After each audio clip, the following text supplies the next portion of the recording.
So the proper thing, first of all, is where you grab the glass. You grab it from the stem because you wouldn't want your hand to warm up the wine because the temperature that it's served at is important. We know the ideal temperature for white wine versus red wine, which helps it like most show its aromas and best flavors. So grab it by the stem, and the first thing you want to do is swirl it. You can swirl it on the table, you can swirl it in the air if you're comfortable. Be careful. If you get crazy, it might fly out. And the purpose of that is to help the aromas be released into the glass. And so the next step is you're going to smell it. And like you stick your nose in the bowl, like you're meant to stick it in there and smell it. And just think about what it smells like. And that's the first step, is always evaluating, what do you think you're smelling? There's no right or wrong answer. It's like just up to you. It's interesting to talk about. Are you smelling more of those green apple or more like citrus flavors? Or aromas rather, or tropical fruit aromas. That's what you think about with Chardonnay.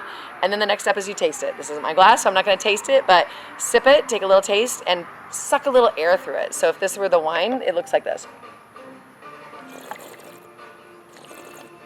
So you're like sucking air through your mouth while the wine is still in your mouth, and that actually lets your olfactory senses, like your nose, actually connects to the back of your throat, and you can smell the wine as you're passing air through it. So you're tasting and smelling at the same time. So you're meant to smell it, taste it again. Think about it on the second taste, especially the first taste. Sometimes your mouth is like acclimating to the flavors. Maybe you just had coffee or food that might impact it. So really judge the wine based off of your second taste and think about it, and keep sipping it and tasting it and smelling it and tasting it from the time you open it and drink it throughout the life of this glass. Like it will change. Like air temperature helps a wine open up, and sometimes smell or taste differently. So at first you might be like, oh, it smelled or tastes like this.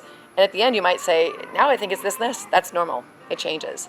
And wine changes throughout its life. So you might open a bottle today and think it tastes like this or that. And in 6 months or 2 years later, it's going to taste and smell different then too. So that's what's fun about wine. You get to just keep revisiting it and see what you think about it.